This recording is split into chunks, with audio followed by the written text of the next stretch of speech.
Hi, everyone. I'm Jamie Poisson.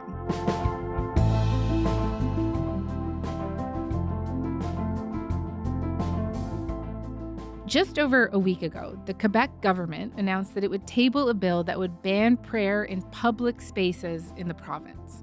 It's the latest in a series of moves by the leading party, the Coalition Avenir Quebec, or the CAQ, to reinforce the province's policies around secularism, including tabling a bill to expand the controversial religious symbols law. But at a time when Premier Francois Legault is embroiled in a corruption scandal involving the province's auto insurance board and seeing the lowest popularity out of any premier in the country, is doubling down on secularist values in an attempt to shore up support. And if Legault and the CAQ are on their way out, are the Parti Québécois and Quebec independents making a comeback? To make sense of the current state of affairs, I'm talking to Martin Patriquin, Quebec correspondent for The Logic.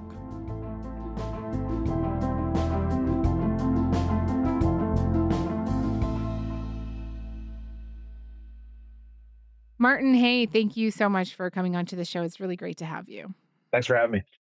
So first, let's talk about this new bill banning prayer in public. The secularism minister, Jean-François Robert, said that, quote, the rise of street prayers is a serious and sensitive issue in Quebec. And this first came up in December last year, right, when Legault mulled a ban on prayer in public streets and in parks to, quote, send a very clear message to Islamists. So take me through what they're referring to and why this is being tabled right now.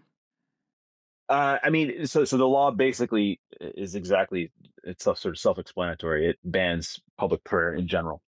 The issue, of course, it didn't come about for any other reason than it was high profile, and everything's high profile. It's all on social media. Call to prayer in the streets of Montreal, specifically Muslim prayer, both just in and of itself, but also as sort of seen as like a protest as a result of things that are going on well outside Quebec's borders, in Israel and Palestine and whatnot. There you go. That's the main reason as to why the impetus for it was specifically that. Mm-hmm. That's the news. I have a lot to say about it, but that's sort of how it came about. Take me through some of the many objections that we have seen from various groups, Muslim groups, but many more people in groups. Yeah, Archbishop of Montreal. Archbishop Christian Lépine pointed out that freedom of religion was a constitutional right. Restricting prayer to the private sphere would amount to reducing the space of freedom for all society, he wrote. You have unions in there, and you have constitutionalists who are all saying the same thing, roughly speaking, that it goes against the Charter of Rights and Freedoms, both of Canada and Quebec, which actually supersedes Canada, came before. Just as the law is self-evident, the opposition to it is self-evident. It is a blatant violation of charter freedoms. And it's that reason that they're using the notwithstanding clause going to make it harder to challenge in court. This is old hand for Francois Legault because he's invoked it, the notwithstanding clause before. He's doing it again. And I would argue that he's doing it for political gain. And so tell me why you think he's doing it for political gain. Why right now? Because he's unpopular. Identity issues and religious issues and issues of secularism, et cetera, are never far from the service here in Quebec. And so every time he's been in trouble, he has sort of invoked some sort of ire, legislative or otherwise, against quote unquote the other. So in 2023, he lost a by-election in Jean Talon, which is a Quebec City area riding. And that was sort of like the berceau, as they say in French. It's like the cradle of the CAQ's power base. He lost there to the Parti Québécois. What did he do in the weeks following? He cracked down on the supposed decline in French as a result of the universities of McGill and Concordia. Increased tuition fees and said that they are the reason that English is prevailing in Montreal. Quebec says it will stop subsidizing students from other provinces, most of whom attend English universities, in order to boost funding to its French institutions and protect the French language. It's important for me to keep McGill in Quebec, and I think that what we are asking for is reasonable. We have to stop seeing French going down in Montreal, so we need their help. They are Patently absurd, but that's what he does. That's what he revokes to.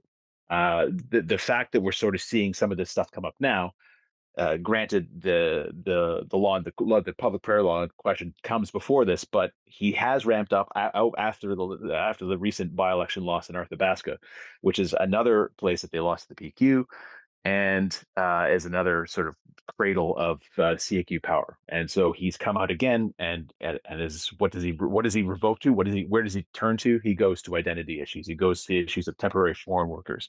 He talks again about prayer in public. He talks about the decline of French. This is basically the playbook of this government, and I suspect you're going to see a whole lot more between now and the next election.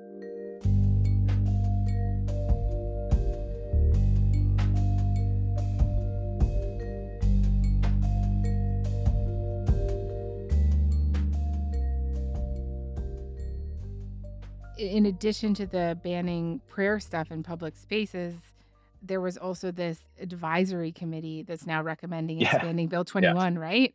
The controversial religious symbols law.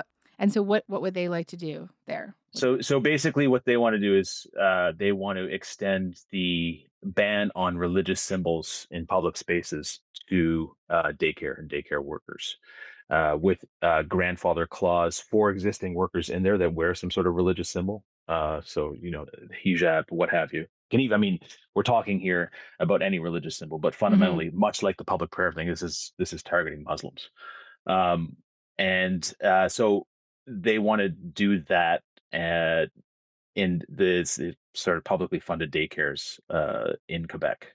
I did some reporting on because there was the prospect of doing this. It's been sort of like something that they wanted to go to, or the political class here in Quebec has considered for a long time. And one of the things that I found is that one of the main sources of employment for recent immigrants, particularly Muslim women, is teaching. They teach. So what are you doing with this? You're basically saying that these women have to stay home. It's brutal. I mean, I remember I interviewed a teacher who was a recent arrival here, who was a convert. She was a Muslim convert, and she actually left Quebec for it. She went to Alberta because she just wanted nothing to do with it. So it has all sorts of detrimental effects, both on human beings and on the economy in the province. Right, and you talked about these parts of the province that are like the cradle of power for the CAQ. Could you just briefly remind me why these issues are so popular in those places? I mean, they're popular because everybody looks. It all happens in Montreal, right? Montreal is, apart from being a very, very important tax base, it's not the most important tax base in the province, is home to something in the effect of, I think it's like 86 or 87% of foreign-born people who settle in Quebec settle in Montreal. That's changed a little bit. If you go to places like Sherbrooke now, or Trois-Rivières, or Drummondville, even Quebec City, you see more and more immigration moving out there. And it's sort of what happens in Ontario, is that Montreal becomes too expensive. So by design, they go elsewhere. They move elsewhere. And it's happening slowly here. But the fact remains that Montreal is the center of all of this for the entire province. And so for a government like the CAQ, which has very, very little power base in Montreal, very little representation here, Montreal becomes a very, very easy scapegoat to say, like, look what happens when you don't crack down on things. This is Montreal this is the boogeyman that we have to fear. Should these things like public prayer and head coverings, etc., be allowed to thrive, it's going to take over the entire province. It's literally the politics of fear.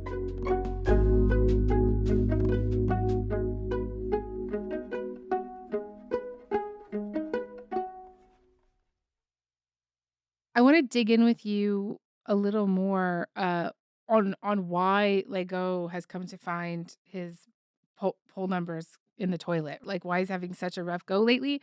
I know there's this SACLIC thing, which I Yeah. understand has to do with the contract to digitize the agency that deals with automobile licenses going Yeah. $500 million over budget. So, Yeah, it's a double. Yeah. significant, yeah, right, double. importantly. And Legault testified in the inquiry last week. What were the takeaways for you there? And how is that fitting into this narrative that we're talking about? I mean, it's sort of piling on a little bit. He was unpopular going into this, and the fundamental. I went to his hearing last week, and the funny thing for me is that we had basically a public inquiry into corruption in the construction industry about 13 years ago here, and I covered that Charbonneau. the Charbonneau Yeah. Commission, exactly. And so I covered that and at the time, and the hearings were in the exact same room. It felt like the same cameras. It was certainly the same chairs. Everything was exactly the same.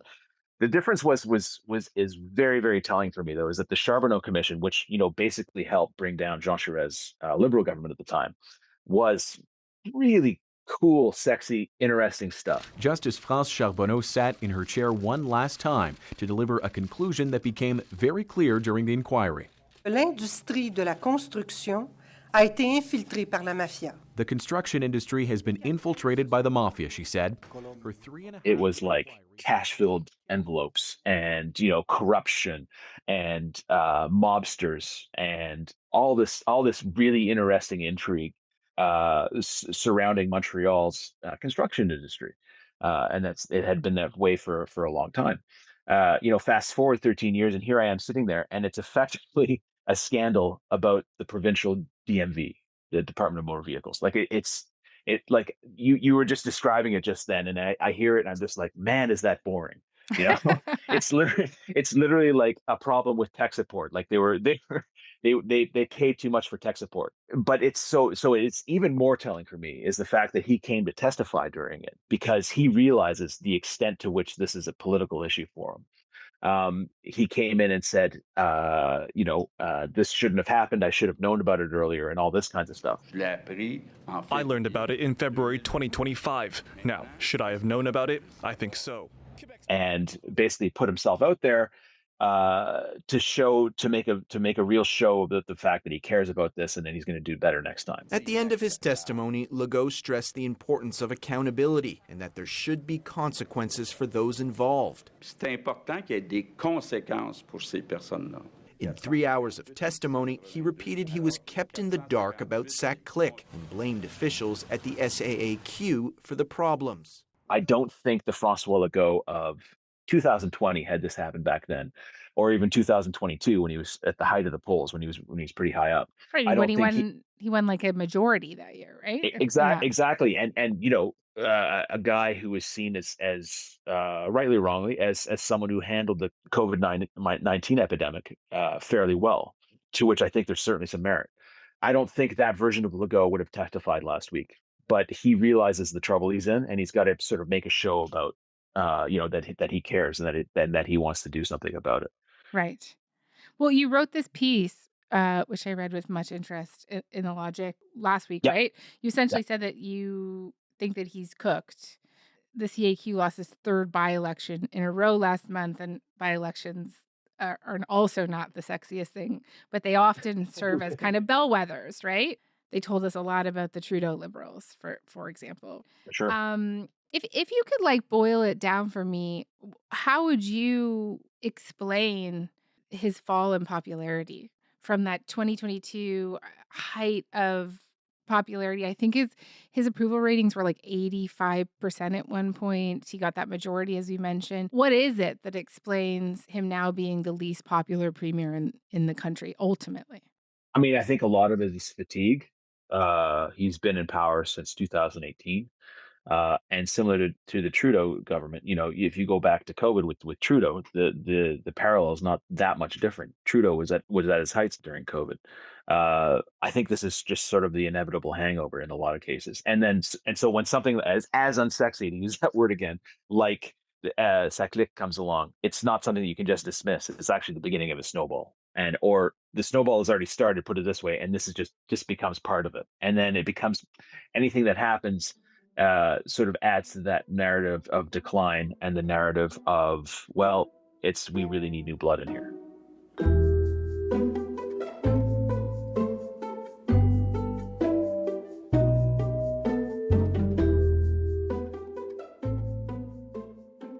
The election is in 2026. What are we going to see in the next several months, you think? What are you going to watch out for? I know you mentioned earlier in this conversation that like the prayer banning thing is just kind of the beginning, that there's going to be more. I just think he's going to harp on the issue. He did it.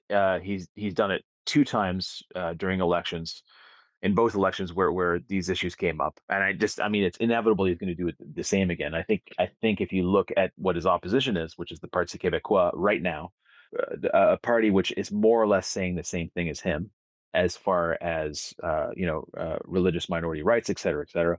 It's going to be a variation on a theme that we've seen time again here in Quebec, unfortunately. I want to get to the Parti Québécois, but first, could there be a scenario where he steps down a la Trudeau? Sure. I think that in a weird way, though, there's more skin in the game for him than there is for Justin Trudeau. Justin Trudeau, for all his desire to hang on to that job, and he did so much to his detriment. Oh, right to the end. Yeah. Right to the end. Yeah, they Yeah. had to pry his hands off of it, much to his own detriment. But I mean, it ended up working pretty well for the Liberal Party itself, in finding a leader in Mark Carney. Francois Legault, Justin Trudeau, the Liberal Party is going to exist forever, right? The Liberal Party has existed before. It's going to continue living on because it's just one of those immovable objects in Canadian politics. The CAQ was literally started by Francois Legault and a couple of his friends. This was a party that came about by saying, look, we need to stop the federalist sovereignist debate in this province because it's atrophying us, it's atrophying the political class, and we need a third way. And he led this movement. He ran in election after election, and he finally won in 2018. And he did so. It's impressive if you think about it, because third parties are a tough sell across the country. Just ask the NDP about that, right? And so there's almost more at stake for Francois Legault. Like, if he was to let go, he'd have to find, not only would he have to sort of assuage his own ego. Understandably, he's put a lot of work into this party, but he'd have to find a leader who could represent both sides of the coalition that is in the Coalition Avenir Québec. That is to say, someone who can please both the sovereignist and the federalist side. That's And interesting. there Yeah. is no one that I see that can do that. There's no bridge. Francois Legault is the bridge for the party. In that sense, it's like a one-man party. And if he goes, the bridge goes.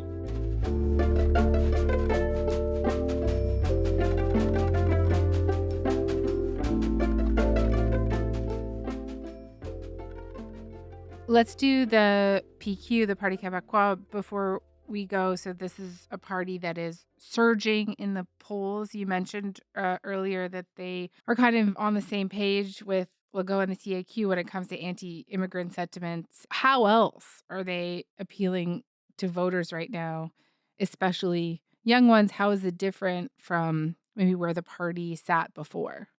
I think in one sense, they're benefiting from the fact that they aren't the CAQ.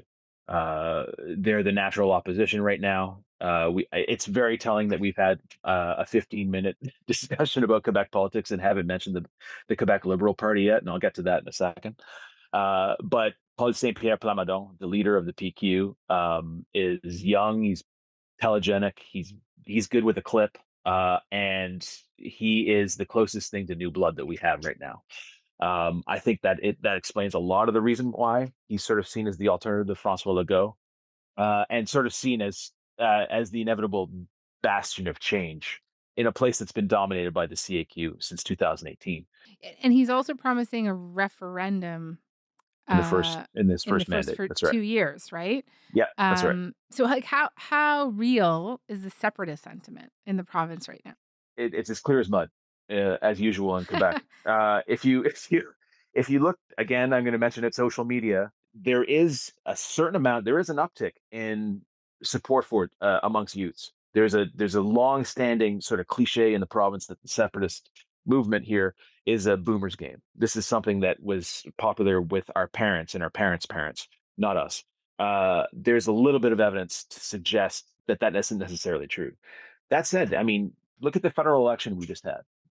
Donald Trump changed the game. Donald Trump effectively made Mark Carney the Prime Minister of Canada, in part by recruiting, by appealing to Quebecers. And there was this fascinating poll in February 2025 that's, it's like, how proud are you to be Canadian? That went across the country. The percentage of Quebecers proud to be Canadian surged by 13 points. It was the fastest growth, or the biggest growth in the country by far.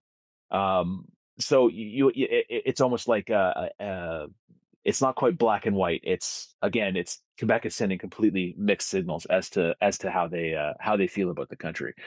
I don't think personally that after, look, the election's about a year away. I don't think that, barring some vast revival of the Democratic Party in the United States and a complete turn away from Donald Trump, that there's going to be much appetite in the province of Quebec for further division and further threats to the economy. That's always been the case. They've lost 2 referendums as a result of that. And I think that's going to be even more so over the next few months and before the next election. Before we go, we would probably be remiss to not mention the other party in Quebec politics, Yeah. for whom we have just ignored for 25 minutes. Yeah, we really have. Where are the Liberals in all of this? Do you know the Liberal Party of Quebec is the oldest? It's one of the oldest, if not the oldest, political party in the country. So they've been around for a really long time, and we haven't mentioned them, as you said. It's because they've been leaderless for a long time. The last permanent leader was Dominique Anglade. She resigned a few years ago. We've had a temporary leader since then, and the conversation has sort of gone on without them. The Liberal Party of Quebec, at the very least, hopes that that's going to change now that they've elected a new leader. Pablo Rodriguez, a former federal cabinet minister, was elected to the party in June. And at the very least, they're hoping that this is going to help bring back the Liberal Party of Quebec's fortunes. There's some evidence that's going to happen. I talked about that poll before. In February, there was like, not, it wasn't like an accompanying poll, but as a poll that came out around the same time, is that the Liberal Party of Quebec actually saw a bump in support as a result of all the Trump stuff going on down south, and they had that bump despite not having a leader and despite being completely rudderless over the last 3 years. So Pablo Rodriguez was elected in June. He's going to be in the National Assembly pretty soon. We're literally going to have a 3-way, like a proper 3-way race in Quebec for the first time in a long time. And it's going to be ugly and messy, and it's going to be on all the stuff that we just ended up talking about. Okay. Well, thanks for the setup. Super helpful, and it's always great to talk to you. Thank you so much, Martin. Thanks for having me.